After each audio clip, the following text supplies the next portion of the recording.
guys have, and then tell us a little bit about what this week holds for you. All right, so good evening. I'm Chelan County Sheriff Mike Morrison. Behind me, you'll see members of our federal partners, the U.S. Border Patrol, U.S. Marshal Service, and I also have a member of my administration, would be Chief Ryan Moody, who's overseeing our detectives unit as Chief of Operations. I appreciate all of you coming here today. We're going to give an update just based off our operations that we've been conducting. These were pre-planned operations for a fourth search related to the Travis Decker case, and this is going to be in regards to the murder of Peyton, Evelyn, and Olivia. Again, we have not lost sight of what we're focused on doing, and that's bringing justice to those three girls. We are close to justice being served and law prevailing. During our search yesterday around 15:30 hours, that'd be 3:30 p.m., our search teams did locate an anomaly that was seen in AI imaging from our drones. In closer inspection, when we got that, we did see that it was potentially a shirt.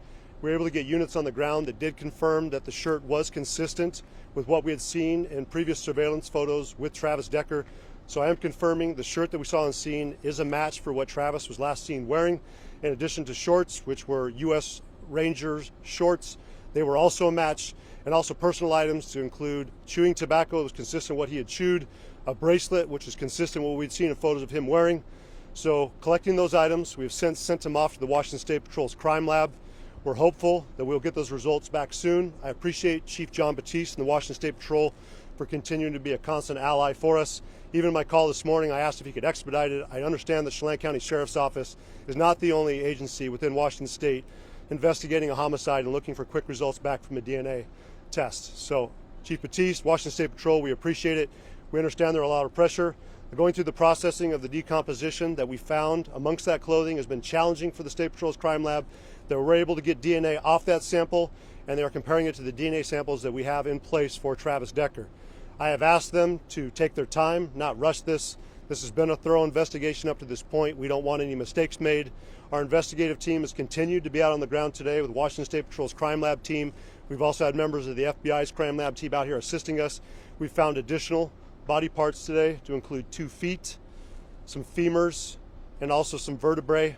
We've requested that these items also be sent off to Washington State Patrol's crime lab for additional testing to be compared. Again, we do not want to rush this process. We'd like to have DNA results this evening, but I understand in the interest of justice to ensure this case is handled properly, we have asked them to stand by, test more samples, and we hope to get those in the next couple days. We're appreciative for our federal partners that have continued to be biased throughout this process. We recognize that we're trying to bring closure to this community, and more importantly, we're trying to bring pressure to our allies to come and give us more assistance where needed. But we do appreciate the fact that Whitney and her family have been very cooperative with us, and we're trying to bring them peace of mind and closure for this. We think we're one step closer. As soon as we get the results back, we are optimistic that these results will confirm that we have located Mr. Decker, but until that time, we're going to stand by and wait for the 100% confirmation. For the meantime, I'm going to bring up the representative from the U.S. Marshals, who have been our ally since day one, assisting us, leading the search effort, and I'll go ahead and let him take questions. Hi, my name is Gavin Duffy. I'm the Chief Deputy United States Marshal from the Eastern District of Washington. You guys have been on site. You've been part of this for months now, 3.5 months. You've pretty much been working hand in hand with Chelan. Can you explain why it took so long to be able to find this specific spot? It's less than a mile from where that campground is.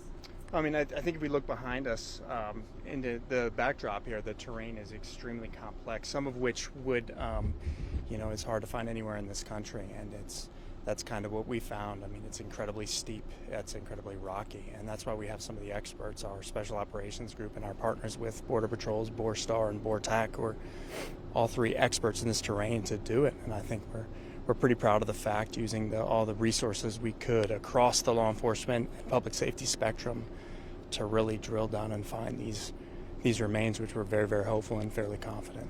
Can you tell me a little bit about what it was like whenever whoever the teams were that initially went up there? They were those people that ended up identifying that shirt, seeing those pants.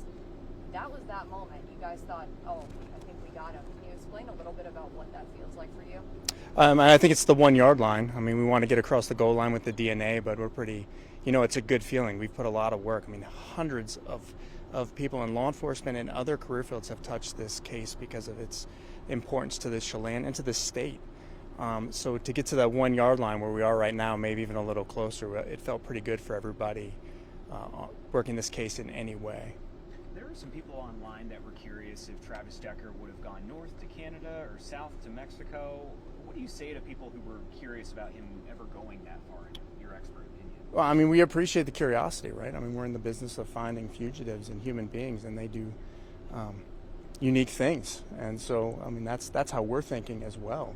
But we use fact-based policing, and we utilize our partnerships with other agencies, state, local, and federal, and then we kind of narrow in on where we need to be looking, and for the most part, we're pretty successful most of the time. Is this search in that area wrapped up? Is anyone going back up to that site at all? At this point, no, we're going to shut it down for the night, but if something changes, then we'll be right back to it. And then we're on to the next case, and if there's another case in the mountains, I'm pretty confident Border Patrol will be with us, and we'll be back at it with the state police and specifically the Spokane County Sheriff's Department as well. Based on the evidence found there, if it is Travis Decker's remains, did it look like someone had been camping there a while or someone on the move? You know, ma'am, I don't really have the answer to that specific question. Can you tell me a little bit about what, say, the next few days looks like for you? Is this something that's going to be more searching, more field work, or is this just now waiting for that DNA evidence? I think it's a lot of waiting. How does that feel? You know, you want to be, again, you want that 100% confidence in what we're doing, and in this situation, because of DNA, we can get there. But I think we'll be looking at our phones, but moving on with the rest of our weekends and traveling back to wherever we're from. Can you tell me a little bit about the condition of those bones and those pieces that you found? Were they gnawed by animals? Is that something that seemingly disturbed up there? Ma'am, I really don't know the answer to that, nor would I be an expert on that matter. Fugitives I can help with, but anthropology I'm a little limited. Can you say whether a firearm was discovered with Mr. Decker? I do not believe there was, no. Any hint of foul play there, just based on an initial look at the scene? Again, as an experienced fugitive investigator, I'd leave that to the homicide investigators and the very qualified Chelan County team. So I'm not in a position to really field that one. This is obviously a hit close to home for a lot of people. Wenatchee's a very small community, so is Chelan County. Any message you have in terms of the importance of closing a case like this? Well, I think everybody wants this closure across the community, and I mean, it's national level attention. We all want closure on this case, but so we're really hoping we get across, you know, to keep using the analogy, to get across the goal line and be done with this. But, you know, for the Marshal Service and every member of law enforcement, from here we just move on to the next violent fugitive. And that's unfortunate, but that's the reality. Sheriff Morrison, if I could ask you a question. Absolutely. You guys are from here, you live here. Yes, ma'am. Your guys have been part of this since day one. Kind of the same question for you. Mm-hmm. You know, you've met with the family, you guys know these people. How does it feel knowing you're so close to 3.5 months of just anxiety maybe coming to an end? We understand the work's not done. We're still in the midst of a homicide investigation. And as you asked too, if something were to have happened to Travis that was not natural or of his own cause, we're going to investigate it as a homicide investigation. We owe that to his family. We owe that to him. He's still a human being. He was a brother. He was a son. He was a family member. So again, I find his acts to be heinous, what he's alleged to have conducted and done. But overall, still going to treat him with respect. I said this throughout the process. We didn't want any harm to come to him, and we'll still treat his remains with the kind of respect that anyone would deserve. So we'll look into it, but we understand this is one step closer, as we said, to serving justice and ensuring that the law was issued. So we want to make sure this is closed out properly. We want to make sure the family has the closure. I want Whitney to sleep better at night. I want her family to sleep better at night. I want the community to know that our agency does not give up, no matter how daunting and how challenging the task is. We understand this was not easy. We get the community's frustration. We get our citizens' frustration. But overall, we'd love to have had this done in 3 days. Absolutely. It would have saved us a lot of resources. But it wasn't for a lack of trying. It wasn't for a lack of resources. We brought in some of the best minds in the country, from the FBI, the U.S. Marshal Service, U.S. Forest Service, even the U.S. Army's Criminal Investigation Division. We brought in experts in that field. We did everything. We talked with each other. We met afterwards, debriefed to make sure that we didn't make any mistakes, and continued to do everything possible. We understood this could be a criminal case that was going to trial. We didn't want any chance that this would be defeated when we went to trial. And again, I think we're close to the goal we wanted, but we're not going to rush. We're not going to pat ourselves in the back yet. We're not going to say congratulations until we get the results back and we know 100% this is Travis Decker. That is our suspect. That is our only suspect. That is the only evidence that we have shows that he's our suspect. So just to confirm, that is who we are looking for. That's who I believe we found, and we hope the Washington State Patrol can confirm that soon. One last question. Nope. Again, I'm not going to put pressure on Washington State Patrol's crime lab. I want them to take their time. I want them to make sure those results are 100% confirmed.